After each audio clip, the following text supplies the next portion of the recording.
this afternoon's workshop.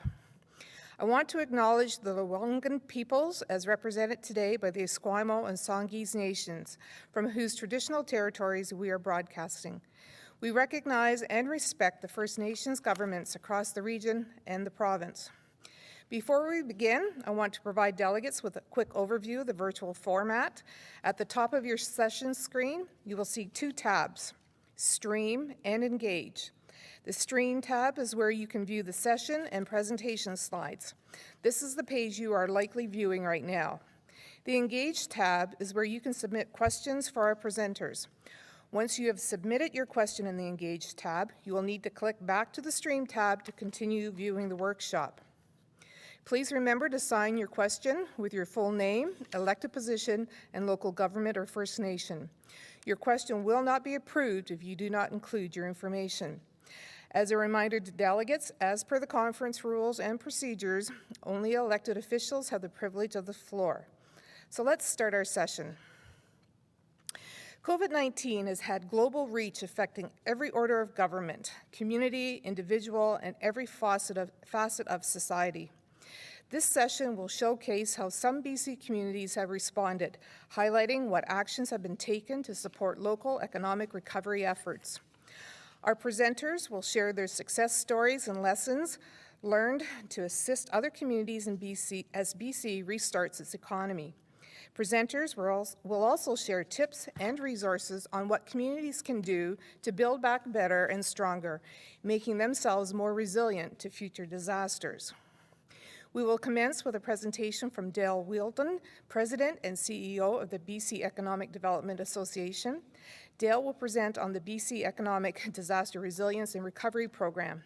Following Dale, we will hear from economic development staff from across BC, Quesnel, Surrey, Northern Rockies, and Campbell River, who will all share their stories. So now I'd like to start the session by welcoming our first presenter, Dale Wheeldon, President and CEO of the BC Economic Development Association. Dale Wheeldon brings 30-plus years of knowledge and a varied background in economic development and local government. With years of experience in both rural communities and a major city in British Columbia, Dale understands the unique challenges and opportunities differing-sized communities face. Since 2007, as president of the BC Economic Development Association, Dale and his team have developed extensive disaster recovery programs that are used throughout Canada, the US, and Asia. Welcome, Dale.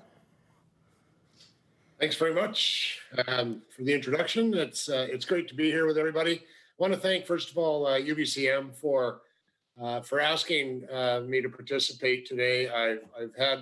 I originally started going to UBCM back in the 1980s when I was a young municipal politician in Iqaluit. I have a great deal of respect for municipal politicians, not respect for all politicians, but in general, I really respect municipal politicians for the work that they do in their communities.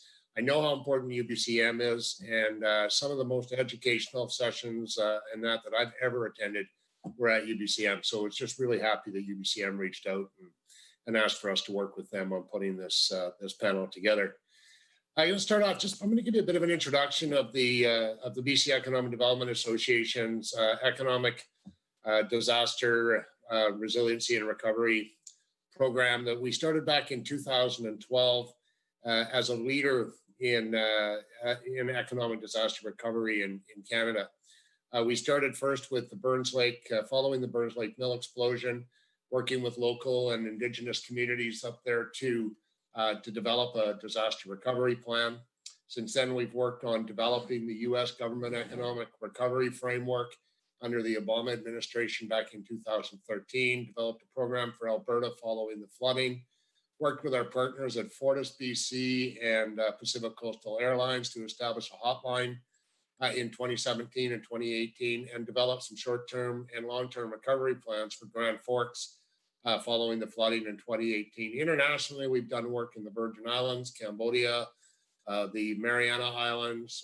We've now started to do some work for the state of Hawaii, assisting them with some programs, and the U.S. government funds those volunteer efforts.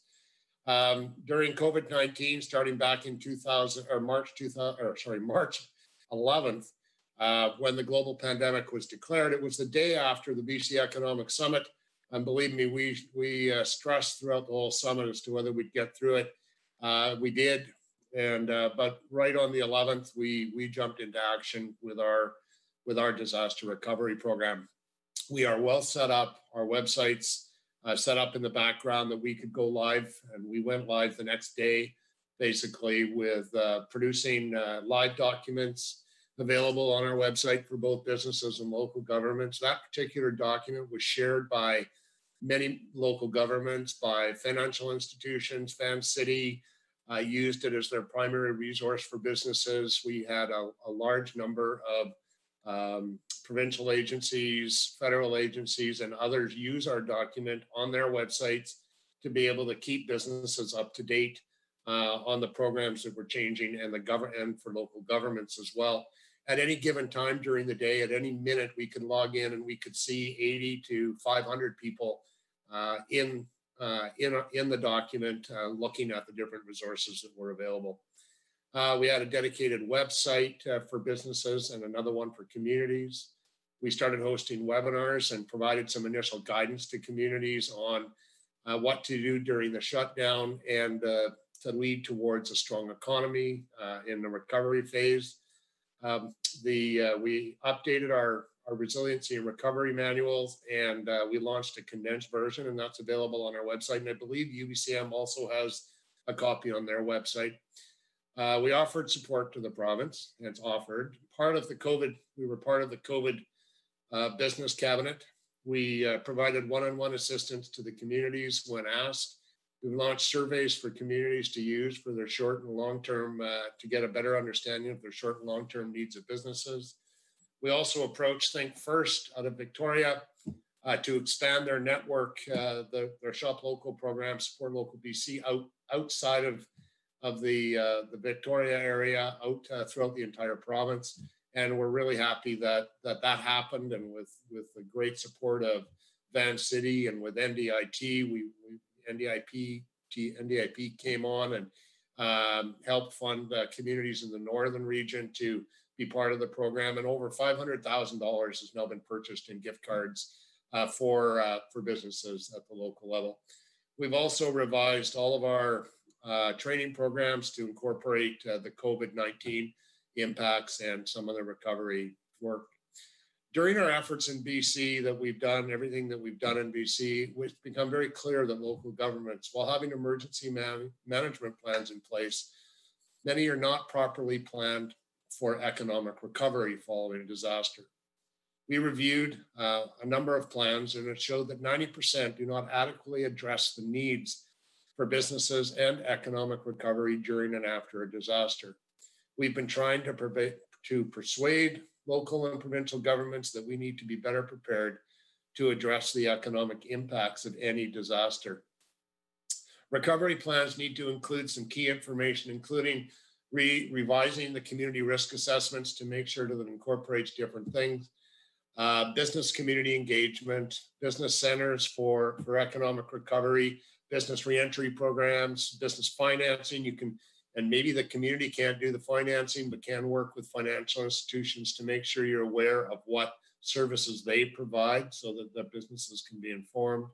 Capacity building, making sure that all community agencies and volunteer networks in the community have the capacity and the knowledge needed to jump in the event of a disaster. Workforce planning, what's going to happen to our workforce in a disaster, land and building reuse and redevelopment if an area gets burnt, or obviously not just COVID, but in other disasters, what happens? How do you reuse that property? A communication strategy, and many times I think I should just move this to number 1 instead of number 9. This is not in any specific order, but communications are so important. And we all paid attention to the daily press conferences from our health officer during COVID, but communication, and that was so important for us to be aware of what was going on. But communication strategy is so important. Who's going to lead it? Who's going to talk about it? And I think the mayors and councils play, a really, really important role in the communications during a disaster, during and after a disaster. And then also federal and provincial programs for recovery. What are they? What is available? We can't just depend on provincial programs or federal programs to help in the event of a disaster. And we need to be aware of what those programs are. And we need to know what some of the shortfalls are. And there's lots, and you can ask communities like Grand Forks as to what are some of those gaps when it comes to the federal and provincial programs. When we talk disasters, though, I got to admit that even though we encourage people to prepare for wildfires, floods, typhoons, we never really anticipated a pandemic. And a pre-disaster plan would have helped many of our communities deal with the economic impacts. In reality, it would have been hard to completely prepare for the impacts that have been brought to us by COVID-19. Some would say that it's been a destruction of our economy, but it's hard sometimes, but I'd like to think positively that it really is an opportunity that's presented itself to us on how we can transform our economies to be more resilient than we were before and to create a different type of community. Every industry, every profession is conducting those self-examinations on how to reset and accelerate into the future, and local governments are no different. They're looking at different ways to conduct community and business engagement. We look at medical industries, health, the educational industries, and the transformation of those into how they're reaching citizens throughout the province and globally.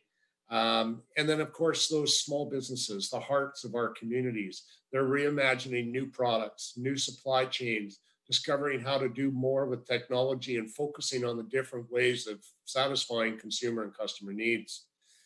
So it's true that every crisis comes an opportunity, and we as economic developers, and you'll see that in the presentations following, and community leaders look at what we can do to transform for the future economy. Conducting business outreach should be number one. Developing training programs to support entrepreneurial growth and other creative solutions for working with small, medium, and large businesses in our communities have all been rethought at this time, and new programs are being developed, some of which you'll hear about today. Even BCEDA has got involved in entrepreneurial development through a unique partnership with Spring through an entrepreneur resiliency program first started in Campbell River. Never in the past has more communities realized that economic development must start at home, supporting what we have and growing from within.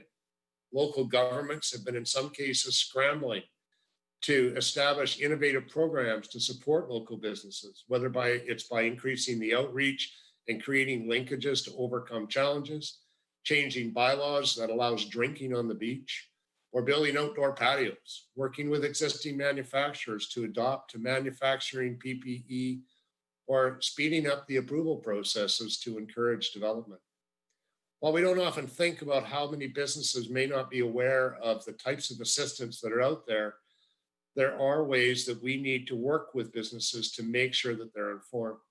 Local governments can help businesses in a variety of ways, and it's important that we look at what they are rather than assuming that the municipal charter says we can't do it. We can, and I would encourage those wondering how to reach out to the ministry and ask the questions, what can and can't be done.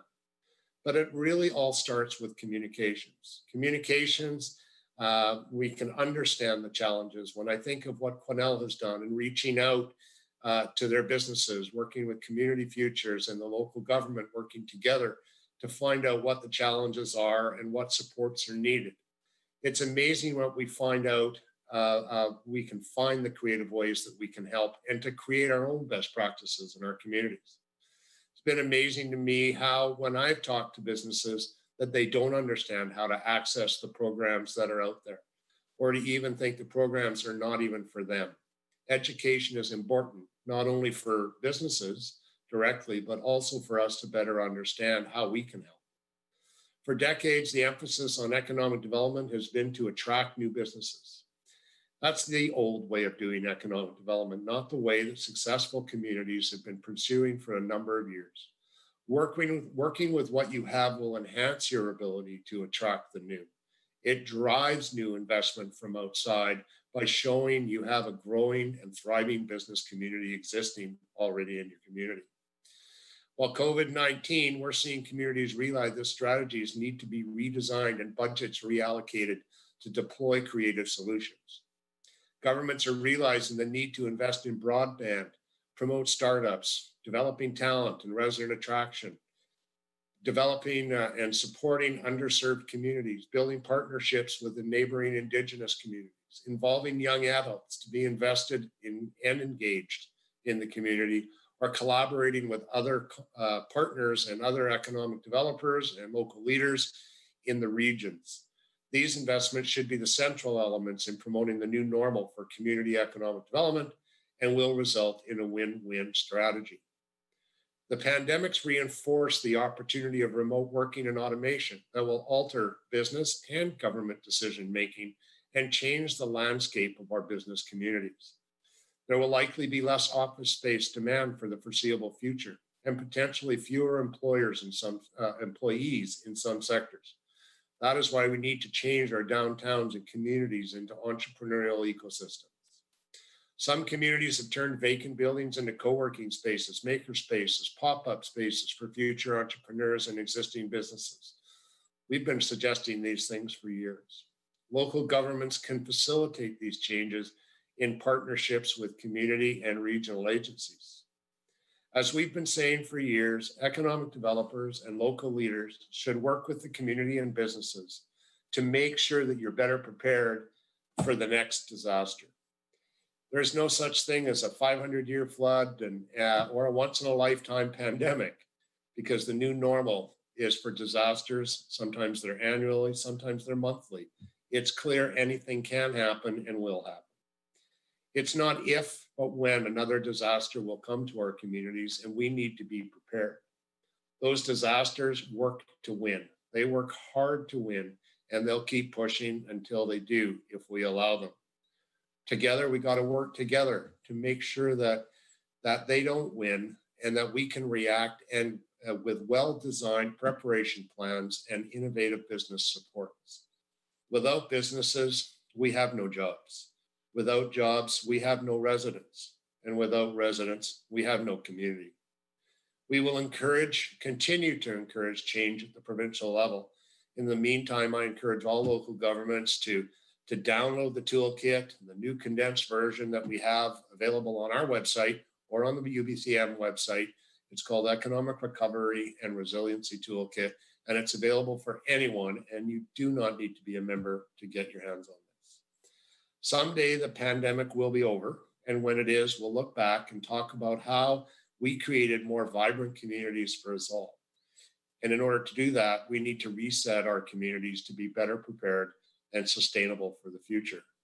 The communities that you're going to hear from after me, which have all designed and developed programs based on COVID or based on other impacts. Maybe it's a change in their employment base.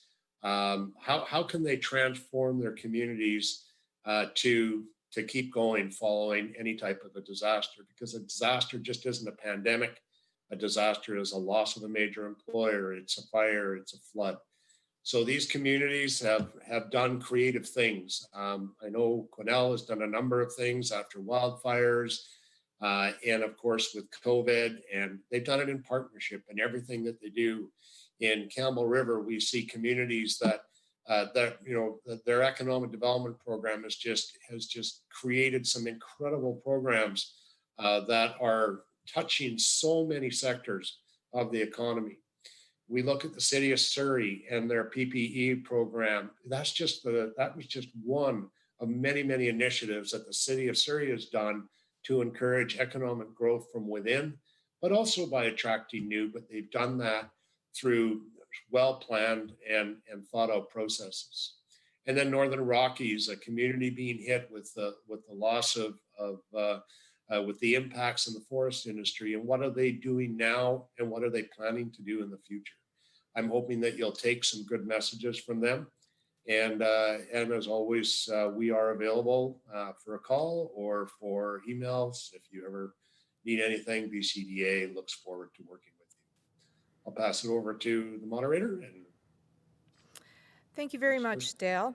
So speaking of Quesnel, next up, please welcome Amy Reed and Greg Lawrence.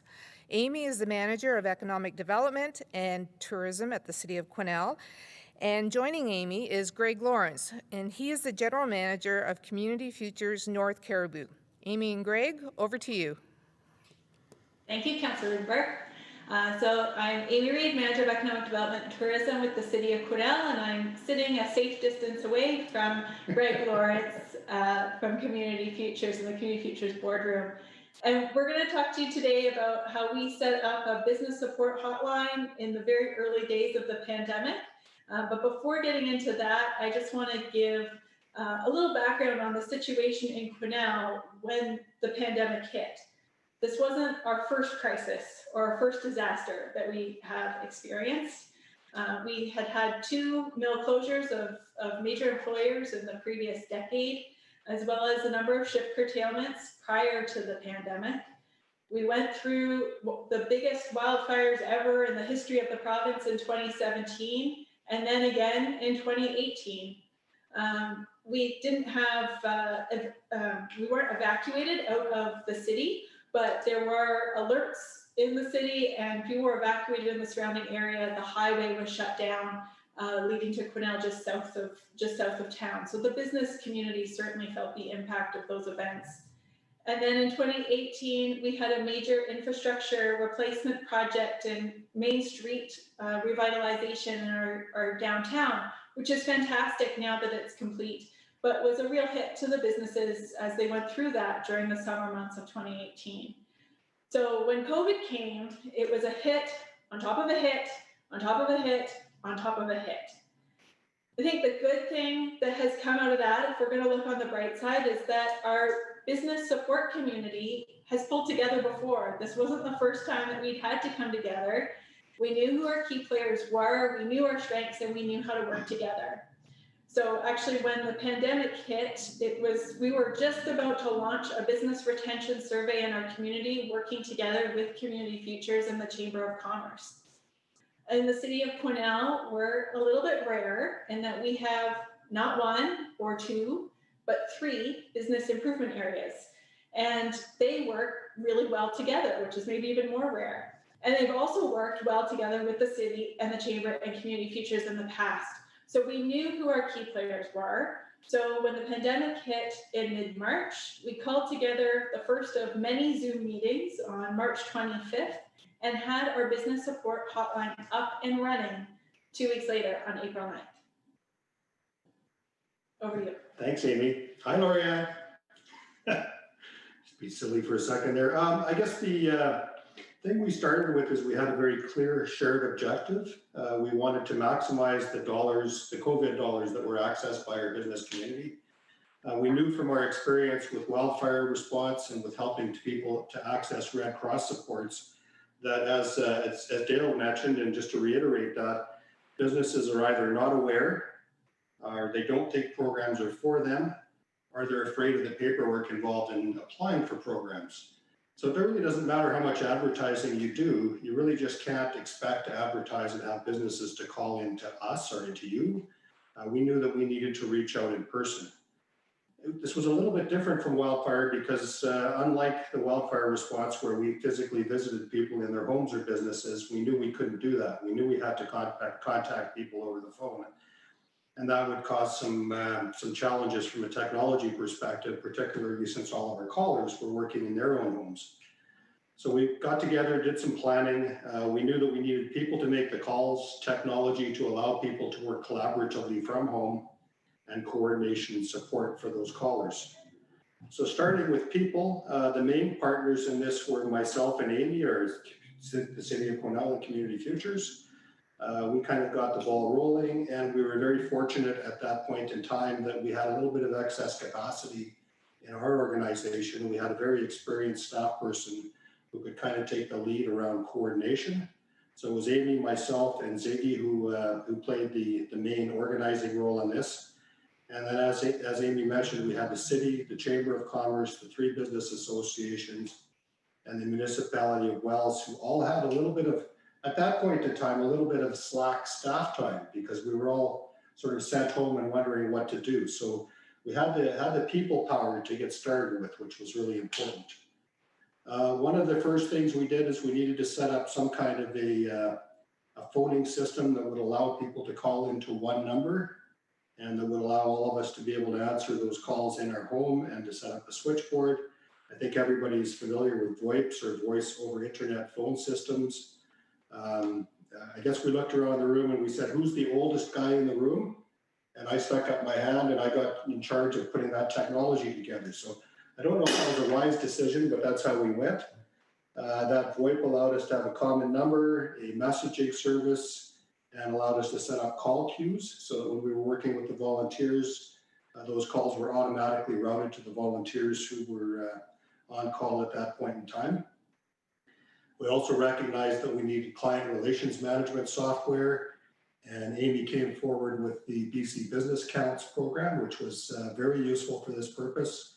The BC Business Counts people were very helpful. They helped us to set up a survey for the initial contact that allowed the callers to enter the key information into our database, allowed us to do referrals and tracking of follow-ups in a structured way, and allowed us to have a reporting system that we could keep track of the results of the program. And then lastly, from a technology perspective, we used Google Drive to have shared documents. So all of our current policies and procedures were all in one place where our callers could access them. In regards to the actual implementation of the program, the city, the Chamber of Commerce, and ourselves each had business contact listings. And our coordinator went through all of those and compiled them. So at the end of it all, we had quite a complete list of all of the businesses in the community along with their contact information. We also went through and created a sort of a live database of funding and support programs, and that was updated on a daily basis, and our call support team used that when they were working with businesses. We had a survey and a script for the call team, and that was all input into the CRM as they were making those calls, and they were all kept organized by Ziggy. They had a weekly call list, and there were regular check-ins with the call team just to make sure they were comfortable to answer any questions they might have and to ensure that everyone was aware of any of the new programs as they rolled out. After the initial round of calls, I guess a couple months later, Amy, we had a second round of follow-up calls.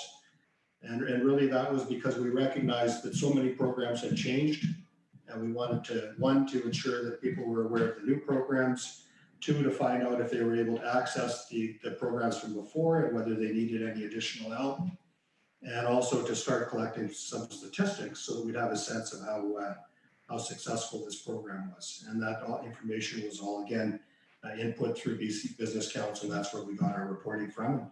That leads us back to Amy. Yeah, so on to those statistics and results. In the end, we called about 775 businesses. So we have just over 1,000 business licenses in Quesnel. We removed multifamily housing, which have business licenses. We removed the businesses that are located well outside of the Quesnel area. And we removed doctors, lawyers, and accountants because we didn't think that they needed our help. We called every other business on the business license list. We ended up connecting and assisting about 220 businesses. And as Greg said, we called all of those businesses back a second time and reconnected the second round with about 150 of those businesses. From that, we found that the businesses on average accessed about $16,000 with our assistance. So we estimate that we helped the business community to access about $4.1 million in provincial and federal supports and counting. It's still going up. I think some of the keys to our success with this program were, first of all, being able to use those existing resources, having boards or councils that resource our organizations so that we're able to take on these initiatives and be flexible with our staff time. Also, the lesson learned from wildfires, that in a crisis situation, businesses are overwhelmed and they don't want to ask for help. After the wildfires, we had one fund from Red Cross, and businesses really struggled with that. This time there were multiple funds and they were changing rapidly. If we had just opened the hotline and waited for businesses to call us, we wouldn't have helped very many people. So doing that outreach really made a difference in the success of the program. And last, I'll go back to the first thing I said, having those established relationships really helped us. Greg and I have been talking as we've been putting this presentation together, and we know not every community has a strong relationship with with their community futures and their economic development staff. And Greg and I are lucky that we talk regularly. We sometimes work together. Sometimes we just know when to stay out of each other's way. And that could be just as valuable. But it starts with a conversation, and it's hard if that first conversation is in the middle of a crisis. So I think that would be my one recommendation to take back, is to start with those conversations now before the next crisis hits. That's it from us. And done. Well, that's great. Thank you, Amy and Greg. Okay, yes, I'm from Quesnel, but part of what happened during this whole piece that Amy and Greg talked about, my other job is the executive director of one of the 3 BIAs in Quesnel. And so I was actually able to be part of this team early in March. And it was truly an amazing team effort. When you think within 2 weeks, we had a hotline set up, we had call scripts ready, we had programs that were placed in front of us that we could talk to all the various businesses about. And it's true, early on in that piece, the programs were changing on a daily basis. It was amazing how staff was able to keep us updated.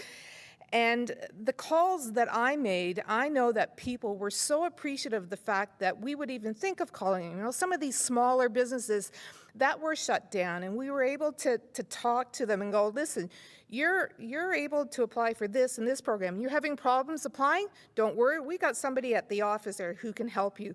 So it was one of those programs that I think, as Amy said, back during the wildfires, people didn't realize they were eligible for any of the funding that was available. This program, like she said, brought in over $4 million to our community, and that's huge for a community that's the size of about 10,000 people.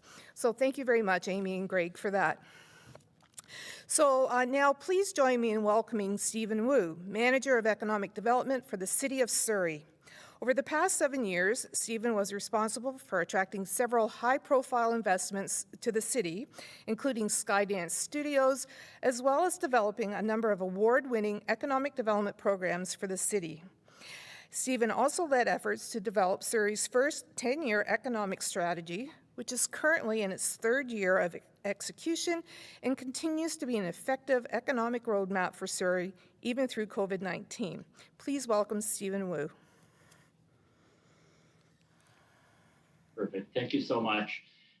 I thank you so much to UBCM and Dale for the invitation to kind of speak today and kind of share a little bit of our story around our journey through COVID. I think, as we've heard from the previous speaker, COVID has definitely had an impact, not just on the Surrey, but, on all communities, throughout BC and Canada. And when we were approached with this crisis back in early March, one of the things that my team was actually brought into was our Emergency Operations Center. I was asked to lead our advanced planning unit. And at that point, I had just been asked to kind of take the training on EOC and hadn't really done it yet. And so I had to kind of flip through the pages and really understand, what does advanced planning mean? And really early on, one of the things that we were told was, make sure that the economy is stable, make sure that we are supporting businesses, and make sure that we understand what our businesses need. So if I don't mind, please, next slide. We immediately kind of looked at, creating a bit of a mini strategy. And what we really wanted to understand was the fact that our strategy was not going to be a glossy document. It isn't going to be one of those typical economic development documents that you would kind of be flashing around and selling your city. This was meant to be a roadmap. We totally expected that this roadmap would change over time based on what we were hearing from our community and what was going on around the world. And kind of similar to Quesnel, we immediately within, a day of the state of emergency being declared, my staff was already on the phones, like a call center, calling up businesses from our entire business license database. And one of the ones that we focused on particularly was on manufacturing, given the fact that a lot of BC's manufacturing sector is actually located within the Surrey, Delta, Langley corridor. And for us, we really wanted to understand, how a lot of these businesses could probably play a role within our economy during COVID. Secondly to that, we also wanted to really understand what other businesses probably were going to be impacted the most through this, especially with Dr. Bonnie Henry announcing a number of measures at that time restricting businesses from opening and setting physical distancing requirements. And so immediately we also understood that a lot of our businesses in retail, restaurants, and a lot of those businesses, which we've been spending years and years and years trying to bolster in order to grow Surrey's vibrancy as a metropolitan center. And we wanted to make sure that we gave them the best chance of success. And so within 2 weeks of the state of emergency being announced, we actually launched our first core program. Next slide, please. And that was our store-to-door program. Essentially what we wanted to do was we wanted to really immediately go forward and give a platform where we can actually help promote businesses that were operating and encourage other businesses that perhaps didn't have an online presence to get online quickly so that we can also help promote them. So what we actually did was we actually created off of our investstory.ca platform a directory of businesses. And it wasn't just a directory of businesses. We actually listed out a lot of details of what they were selling. We categorized, and we talked to the business owners on what they wanted to be profiled. And within the first week of launching our program, we had about 100 companies. By the peak of the program, by mid-May, we had 230 companies on this platform.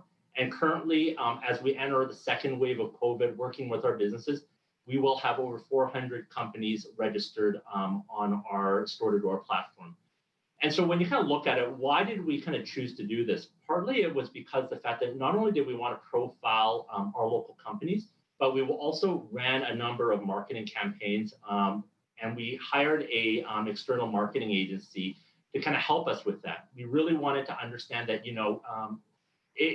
one of the things that we learn in business is, in business school is, during hard times, a lot of businesses actually stopped their marketing efforts, stopped doing a lot of businesses.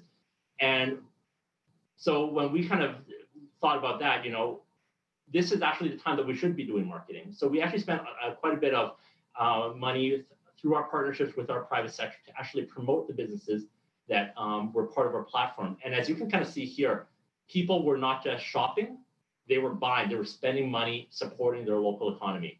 And when you kind of look at the Facebook posts, when you look at the Twitter posts, whenever we kind of did our store-to-door campaigns, people were engaging with us. They were asking us, oh, can you add stores that could sell us games, because we needed games for our children. We need, fresh food. Is there an ability for you guys to bring in farmers markets? And we accommodated a lot of that. It was a dynamic approach that we bridged, not just our businesses, but with our business community there as well. The second program that we really launched was really due to our EOC work. Immediately, I think similar to a lot of communities back in early March, most communities were strapped for finding appropriate PPE. When I talked to my counterparts of the province, I think we were joking that, this was really the Wild West of anything that we've ever done.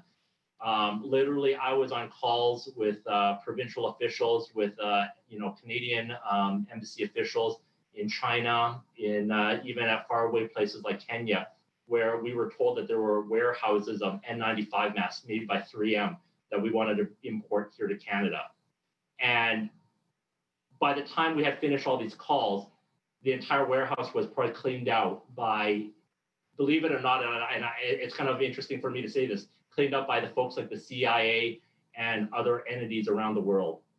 And so immediately what we realized was we needed a local strategy. We needed to kind of make sure that we can actually not just buy supplies from abroad, but we needed to also make our own PPE. So could you turn to the next slide, please? And initially, as part of our outreach, we had called up about 300 businesses across Surrey. We wanted to understand who had the capabilities to kind of manufacture goods. We looked at textile companies. We looked at companies with metalwork production. We wanted to understand chemical, disinfectant companies who were also in the mix. And what we found was a lot of companies that were in Surrey actually had a lot of ability to convert their operations to support this endeavor. And I'm very pleased to announce that, as of last week, our companies, as part of this program, has crossed the $10 million sales threshold, and we've produced significant amounts of disinfectant wipes, sanitizers, face masks, shield barriers, and gowns. And within the next 3 weeks, Surrey will actually start, launching and grand opening 3 N95 manufacturing facilities here in Surrey that will churn out up to 1.5 million masks a month. And this is all to support Canada's efforts in fighting COVID. So next slide, please. Part of this effort, I think, that we were actually really surprised with was the fact that actually businesses were quite surprised that we were, as a municipality, were kind of trying to help them sell their PPE, helping them kind of get their PPE businesses up and running. This was something that we had, like myself, I am not a PPE expert. I did not know a single thing about how to make sanitizers or N95s before COVID. And for me and my staff, we really quickly needed to kind of adopt a lot of those lessons, learn a lot of stuff, and try to figure out what role we could play as economic development in the city. So very much so, we saw COVID not just as something that was going to be detrimental to a lot of our businesses. We actually saw COVID as an opportunity for us to grow our business base. And from our interactions with our businesses and through businesses that were looking to establish PPE manufacturing in the Metro Vancouver region, we've actually not only exceeded our 2019 investment attraction targets, but have actually expanded the number of businesses that are taking up space in Surrey. So right now we have 25 manufacturers that are currently making PPE with contracts with local health authorities, with local governments. We've got 41,000 square feet of space that is net new, that is being leased out as of the past few months. And $5 million in private investment has been generated. But the story that I really like telling is the fact that, it's not just about creating jobs, it's also about saving jobs. So many times when I talk to a lot of our PPE producers, the guys who retooled to make the sanitizers, retooled to make the face masks, they're the ones who are telling us that they are actually able to retain jobs, retain people who are bringing money back to their families and giving them an opportunity to also help fight COVID. And so when we kind of look at this, the economic output from just this one opportunity over the past 4 or 5 months of activity has been astronomical. Our projections and our market intelligence tells us that this pandemic, will last into 2021, and likely the demand for PPE will last until probably 2022. But our companies are now well positioned, not just for the current pandemic, but positioned for global opportunities as we work with Global Affairs Canada to sell N95s and all other classifications of PPE around the world. Thank you.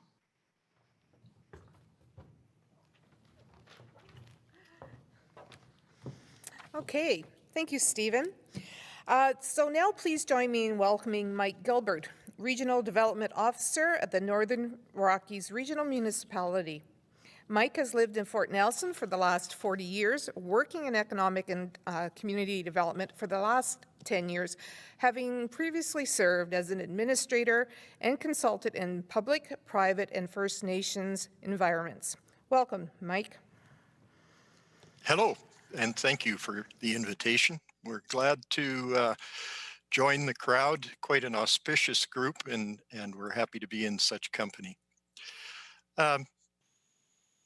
Just for people that may not know, the Northern Rockies is a sizable part of the province, 10% of the landmass, tucked up in the northeast corner of BC.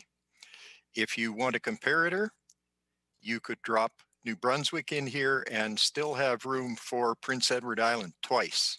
Or if you'd like a European reference, something a little more exotic, we're roughly the size of Austria. So our economic history, being the multiple resource-based community that we are, I guess relying on cyclical industries, if you were to chart our economic history as a community, it would look something like a ride on the back of a dolphin. Hang on tight and up and down, up and down. So the recent public health emergency did not hit us the way that it hit some other communities. We had already suffered, and it's similar to the situation we hear from Quesnel, we'd already suffered the loss of two of our major industries and the weakening of a third. Forestry left us in 2008. Oil and gas, that was to be the next big thing, the LNG boom never really materialized. And while it picked up some of the slack from the drop off in forestry 2008, it also exited the scene to a large degree and left us with tourism, which had been a source of secondary income in a lot of ways, as enrolling a lot of people in our community that were now primary income earners. We've also had an exit of a number of very skilled, very capable people out of the community in search of work while their families remained here. So it's something that we've struggled with for quite a while, and we can claim veteran status in terms of attempted economic recovery. With that in mind, we did experience the impact of the current public health emergency, although differently, still significantly. And it became very obvious very quickly that we needed to address some immediate needs. We did so by initiating, as we've heard in other communities, outreach programs in cooperation with our local Chamber of Commerce that has continued to work with us. And we've seen promise that partnership has been strengthened. And what we did find, though, when we started that outreach was it confirmed what we thought we saw in many ways, but to a greater degree. And that was that the damage to our economy had already been done. And those businesses and fragments of industry that remained were hanging on, and they were dug in for the fight. Our attempts at recovery since 2008 have sort of resembled a Rocky episode where we get knocked to the mat and we get up, and we're no sooner on our feet that we get knocked to the mat again. And as we started to see interest in the restoration of forestry, which continues incidentally, along came COVID, and yet again, another body blow. This taught us some lessons, I think, so that up and down, that cyclical nature brought home the idea that diversification, which is, I mean, that's a bugbear of economic development. Diversification was absolutely critical to us. So we continued on with our established program of economic recovery and development with amendments to suit the immediate situation, but we pushed ahead, and we did so with the thought in mind that one of the key elements that was missing was specific intelligence on how our businesses were doing. The fact that it surprised us that some of them reported back to us that COVID wasn't the problem was pre-existing, really, it reinforced the fact that intelligence, that specific intelligence, was critical. One of the things that we hope to do as we move forward is incorporate the use of the BC Business Counts system into accumulating that and providing access to it for when we need it. We don't know what's to come, but that will be an ongoing exercise.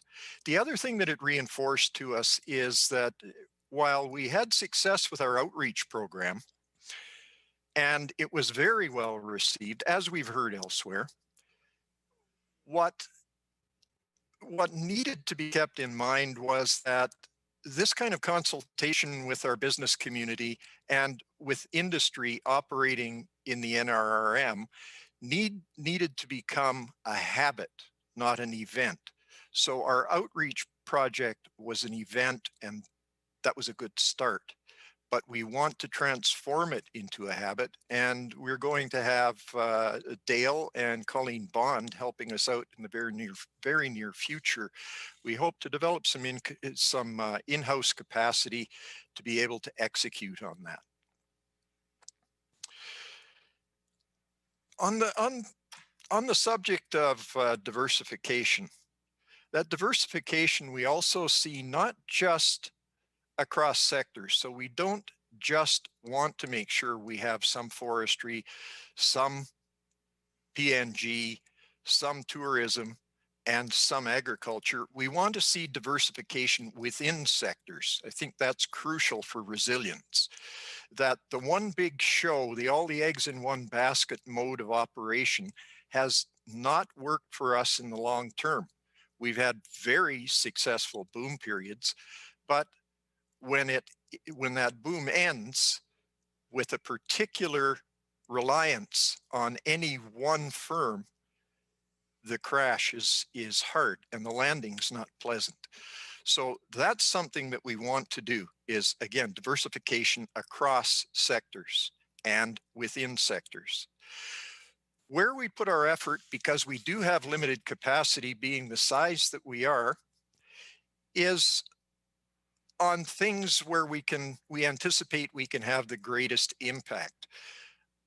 The LNG industry and PNG generally are very hard for a municipality to impact, despite the fact that we're blessed with terrific resources here. It's hard to move that boat. Where we saw a greater opportunity is in forestry, and we've put a significant effort into moving that ahead. We've also looked at what we can do in terms of tourism. We have terrific resources here, huge asset, and that needs development and focus. In the forestry case, to be a little more specific, we have formed a very good working partnership that we hope will lead to other things with our local First Nation. And we were able to secure over the period of 3 years the largest grant of tenure as a community forest that has yet been seen in BC. And we hope that that will give us some leverage in terms of developing the forest industry in such a way as we're able to influence decisions for local production with the assistance of the province and others. The First Nation and us have realized common ground in that respect, and we hope that that relationship will flourish. So tourism, as I've said, is a target for further development. Agriculture is nascent, but we have the same resources that exist and are working well across the border in Alberta. And we're going to look at developing that. And one of the means we're looking at to give us direction is what we're calling the Look North project. And what Look North is going to do is, in a nutshell, it will take what has always seemed to be an impediment to investment and development here, distance from market, and turn it by switching it over 180 degrees and facing north, investigating what it is that we have that we can produce that can serve the northern market, Yukon, Northwest Territories, and Alaska. And that we hope will also bring in, it will certainly bring in agriculture, it may bring in forestry, and quite likely it will influence tourism to a high degree. So there's much more of a story for us to tell. We're happy to hear questions from others, but I don't want to tread on Rose's time, and I will surrender the floor now. And anybody wants to get a hold of us, we always answer. Well, thank you, Mike. And so now please welcome Rose Klukas, Economic Development Economic Development Officer, our final presenter from the City of Campbell River. As EDO, Rose provides leadership and strategic direction, collaborating with key stakeholders to make Campbell River a compelling choice for businesses to grow. As president of Vancouver Island Coast Economic Development Association, Rose works with regional communities to encourage investment in the technology sector. Welcome, Rose. Yeah, thank you, everybody. It is tough being the last speaker, and you'll see a reoccurring theme, I think, throughout all of our conversations about collaboration, outreach, communication, and diversification of our economy. So I wanted to speak briefly. My first slide shows a number of initiatives, economic development initiatives we're undertaking here in Campbell River. For those of you who may not be familiar where we're located, we are on beautiful Vancouver Island, mid-island on the eastern shore. And our history also is strong in the resource sector, and forestry and aquaculture and tourism continue to be strong parts of our economy. But we look at ways that we can diversify, and the way that we're doing that is through supporting growth in an entrepreneurial ecosystem and supporting growth in innovation and technology. And so our city has made some significant investments, including in our CR Advantage municipal broadband network. And we were the first community on Vancouver Island to make that investment. And as I speak through my next slides, we'll see that connectivity is one of the key requirements for business today. So next slide, please. So, you know, Dale mentioned it as well. It's human nature to think it'll never happen to me sentiment. And in fact, over the years, we've been looking at hosting business development, disaster recovery workshops. And on March 9th here, in collaboration with a number of community partners, offered such a workshop with not a huge uptake. And, but again, you know, it's sort of always in the back of people's mind. And we know that there are a lot of toolkits available through BCEDA, for example, and we're hoping that our businesses will now implement that component into their business plan creation. So we're all familiar with the term pivot, and we often think of it with startups or tech companies. We, as economic development professionals, have to pivot all the time. And of course, mid-March, when we were all sent home, and I think Dale referenced the BCEDA conference, and literally the week later, we were all remote workers, we pivoted very quickly. And by the end of March, we began to host our CR area virtual meetups. Twice a week, we offered to our business community a Zoom meetup. We all became Zoom experts overnight.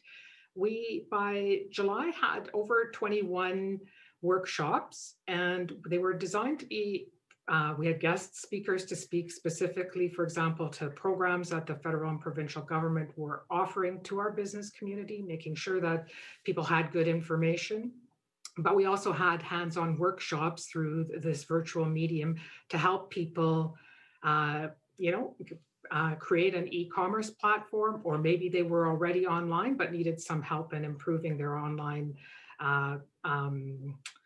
presence. We also decided that we wanted to help our businesses. We wanted to create some unique shop local experiences, and one of them was to embrace our Vancouver Island Good Place brand product. And so as a city, we supported our business community that were eligible for this Island Good product. We supported a 1-year license, and as of last week, we were fully subscribed to that program. And that just brings some more recognition to businesses that produce product here on Vancouver Island. We pivoted. We work for over a number of years now with a company called Talent Collective, who provide coaching and workshops on HR and workforce development, an issue that's ongoing. We pivoted with them and asked if they could now instead provide some one-on-one support to our local business community. And I think one of the biggest things we've been offering our local business community, and Dale mentioned it as well, is our business resilience program partnering with Spring. And it is a virtual program and it has some unique features. We're able to offer it to our business community for free. And it has a number of components. It allows businesses to take stock of where they are today, make some adjustments and create a new plan, build resilience into the plan, and implement the plan. And the beauty of the program is if you're a mature business, you may only need to access some components of it. If you're a brand new business, and we definitely have businesses that started up right in the middle of COVID or just prior, you can access the whole program. And then another unique component of it is every biweekly, there is a provincial Ask Me Anything session over lunchtime. And our businesses are able to connect with the broader business community in British Columbia. So I'd actually encourage communities who are interested in that program to connect with Dale and the partnership that BCEDA has made with Spring. Next slide, please.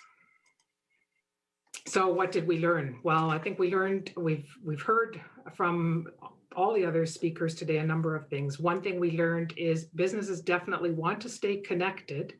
We took a little hiatus over July and August with our Zoom meetups, but we've had some clamoring to reinstate that, and we'll actually begin again bi-weekly in October.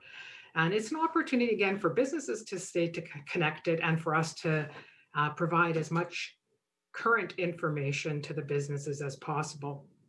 But we also learned that, obviously more than ever, we need to support our businesses, and we need to do that in a creative way. And so we talked about pivoting already, and we definitely are always thinking a few steps ahead to see what's up next and how can we support those businesses. We learned that our businesses were fearing the loss of foot traffic. So if you're a bricks and mortar business, you may have already built up a clientele, and then after a few months of consumer behavior changing and people becoming accustomed to ordering online, we definitely heard that there was a fear that people would not return to businesses. So again, kind of thinking creatively, we definitely referred our businesses to Small Business BC and the resources and the marketplace that they offer. But we created with a local company that manufactures packaging, we created Naturally Campbell River Box. And we did spend some time trying to figure out programming behind it, and then decided we would just give the boxes to our local businesses who developed programming. And there were some really cool ideas. We have a bakery that said, for $40, you fill the box with whatever you can fit into it from the bakery. A butcher shop created a package as well for a flat rate. And people were sending the boxes to their tourists who couldn't come to Campbell River this year. And so that program, our local business community has asked us to expand that into a Christmas program. But for us in economic development, the biggest return of investment is that we've had a significant uptake in these boxes, but we have connected with more than half of the businesses that are now participating in this program are new businesses to us. And we're able then to point them to the other resources that we have available, including our business resilience program. We definitely heard, and we've heard this throughout this afternoon as well, that many businesses did not know how to access the government resources. Many were not set up to access government resources. And so a lot of people have great business ideas and not great business acumen. And so we will continue to support that business development mentality in our local business community. Connectivity, we know that having an e-commerce presence, an online presence is more critical than ever. So we are definitely supporting our business community in that. And you'll see I put on a Craig logo. I just wanted to talk briefly again about being creative and how creativity is critical. And the city has entered into a unique partnership with Campbell River Area Angel Group, where we're able to offer a Next Stream Tech Challenge. And we've just wrapped up Next Stream 1.0, where actually $125,000 in cash was awarded to some businesses to help their business development. And October 1st, we're launching NextStream 2.0 and intended to solve problems in the economy and grow businesses. So last slide, please. And as we wrap up today, I wanted to say that ultimately everything we do comes down to people. And I think the biggest thing that we've learned is, and as that we know as economic development professionals, we can talk about the business community. The business community are real people who are feeding their family, and we are spending our time with them to help them pivot their businesses. We've had some tough stories of businesses who won't survive this pandemic. We've had some fantastic stories where businesses have really been able to pivot and come out in the long haul. And, we know that people have invested their blood, sweat, and tears in their business development. COVID has definitely presented us with challenges, but you've heard this word throughout the presentations this afternoon as well. It's also an opportunity for us to address some of the vulnerabilities that we've seen in our business communities to create really a stronger economic future for our communities. So thank you very much. Thank you, Rose. So that concludes our presentation portion. I know that we do have a few questions that have been asked by our membership here. So first question is from Gary Holman. He's an EA director for the Capital Region. And he asks, are there particular strategies and examples for electoral, i.e. unincorporated areas? Dale, I think I'll send that question your way. So good question.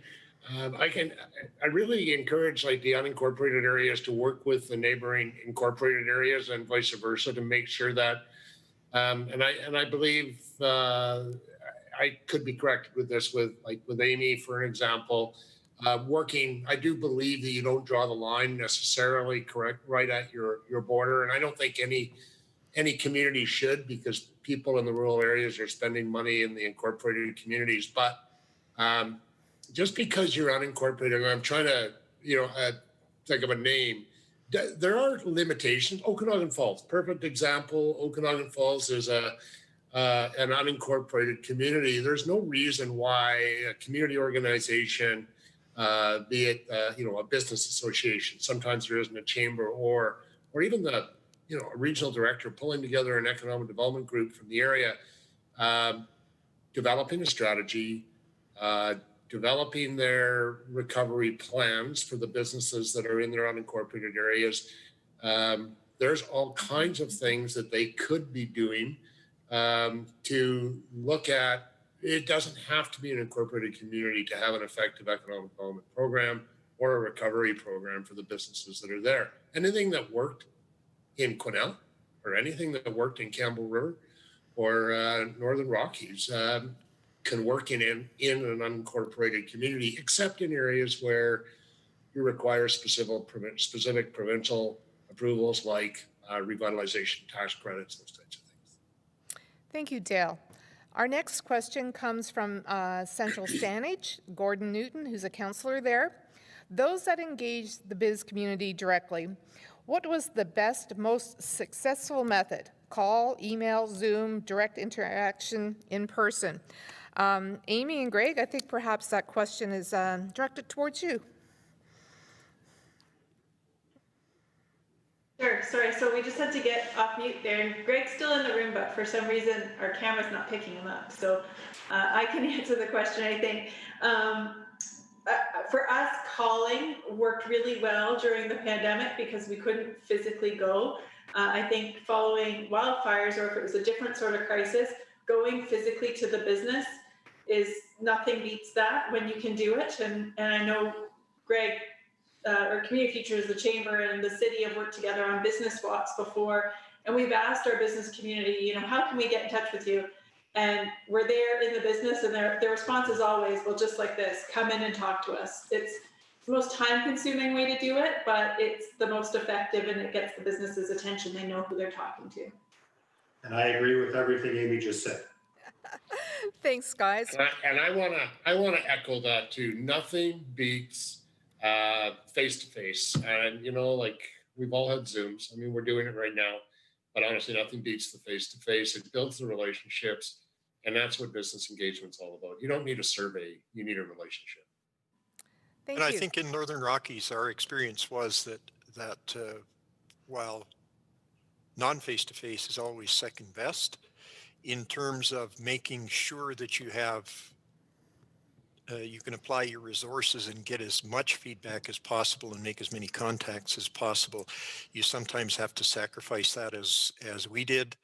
We had jointly with the Chamber of Commerce, we had over 500 contacts that we had to try to make in a limited time. So we would have loved to make those face-to-face contacts.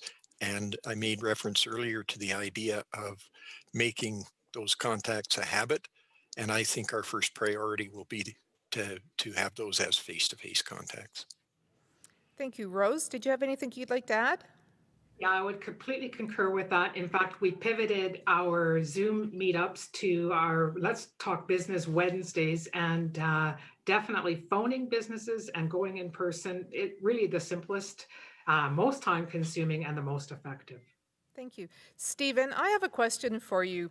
In your bio, it stated that you're in the third year of a 10-year economic strat plan. Has anything been removed from your strat plan because of COVID-19? Or things have just kind of gone around and been creative with it? I think for the most part, we've been trying to be very creative with our economic strategy. Our economic strategy really was looking at how Surrey would be transformed into the next metropolitan center, the second metropolitan area for the Metro Vancouver region. So when we kind of looked at a lot of our key pillars, such as job creation, investment attraction, supporting innovation, and looking at our workforce, a lot of those things don't change. Actually, all of those things don't change. It's how you apply the situation to our strategy and react to it. And I think that's what's been the most successful about our strategy, is we don't dictate specifically what exactly step-by-step you need to do. It sets very strategic objectives, and we try as staff to kind of reach those objectives however we go about it. And so when we kind of looked at our Surrey Makes PPE, we look at all of our other programs, we have not needed to adjust our annual metrics for economic development. We have seen them to continue to either meet or exceed targets even throughout this pandemic. Thank you, Stephen. So Dale, I have a sort of an all-encompassing question for you. What similarities do you see in the four communities to build back better and stronger in their communities? Collaboration, partnership, working together, not just working in their own little silos. I think, as we all have a tendency to do that, but we don't. That is, to me, the common thing. And then also engagement with their businesses and recognizing the value and putting the support on the businesses that have invested already in their communities. And I don't think enough can be said about that. Thank you. So our time is running out here. This concludes today's workshop. Thank you to everyone who stayed and listened to these excellent examples of how we're trying to bring our communities back bigger and stronger and better. In appreciation of our speakers today, and with thanks for your contribution, UBCM has made a donation to the Souk Food Bank Society. The Society provides food hampers to families and people from Souk and the surrounding area, including Port Renfrew. The food bank also contributes to providing hot meals to local schools. I just want to remind our delegates, don't forget to take time to vote for third vice president. The voting platform is open until 10:30 tomorrow. Thank you once again, and enjoy the rest of the convention.